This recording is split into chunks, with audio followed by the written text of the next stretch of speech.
আগের ভিডিওতে আমরা জেনেছি যে টেন্স মূলত তিন প্রকার, present tense, past tense, future tense.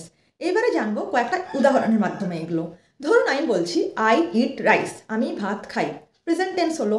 কিন্তু ধরুন আমি বললাম যে আমি ভাত খেয়েছিলাম, তখন আমি কি বলবো? ইটটা, এই যে ইট, আই ইট রাইস, ইটটা চেঞ্জ হয়ে যাবে তখন এট, কারণ ইটের পাস্ট টেন্স এট হয়, ঠিক আছে? তখন আমি বলবো আই এট রাইস। এবার ধরুন আমি বলছি যে আমি ভাত খাবো, ঠিক আছে? তখন আমি কি বলবো? তখন আমি আবার বলবো, তখন কিন্তু ইটটা ইটই থাকবে, কিন্তু তার আগে কি বলছি? আই উইল ইট রাইস বা আই শ্যাল ইট রাইস। যখনই উইল আর শ্যাল ইউজ করলাম তখন কিন্তু আমি পাস্ট ফর্মটা লাগালাম না এখানে, তখন আমি কিন্তু ওই প্রেজেন্ট ফর্মে ইট যেটা ছিল সেটাই ইউজ করলাম, তার আগে শুধু শ্যাল বা উইল। এবার প্রশ্ন আসতে পারে যে আমরা আই এর সাথে ফিউচার টেন্সে শ্যাল ইউজ করব না উইল ইউজ করব। দেখুন, আই এর সাথে শ্যাল উইল দুটোই ইউজ হয়। মূলত নিয়ম অনুযায়ী শ্যাল ইউজ করা উচিত, আর জোর দিয়ে বোঝালে তখন উইল ইউজ করা উচিত, কিন্তু এখনকার দিনে শ্যাল সেইভাবে কেউ আই এর সাথে ইউজ করে না, উইলটাই ইউজ করে। তবে আপনি শ্যাল উইল যেটা ইচ্ছে ইউজ করতে পারেন। যাই হোক, একটা সেন্টেন্স বোঝা গেল, আমি ভাত খাই, আমি ভাত খেয়েছিলাম, আমি ভাত খাবো, প্রেজেন্ট, পাস্ট, ফিউচার। এবার ধরুন আমি আরেকটা সেন্টেন্স বলছি, আমি খেলা করি, আই প্লে।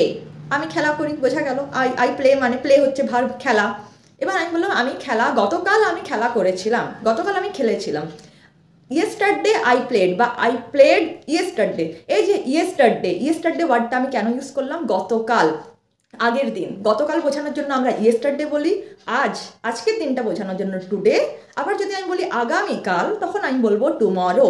তাহলে টুডে হচ্ছে আজ, ইয়েস্টারডে হচ্ছে গতকাল, আর টুমরো হচ্ছে আমাদের আগামীকাল। তাহলে আমি বললাম গতকাল আমি খেলেছিলাম, আই প্লেড ইয়েস্টারডে, ঠিক আছে? এখন কিন্তু এখানে প্লে, এই ভার্বটা, প্লেটা কিন্তু চেঞ্জ হলো PLAYED।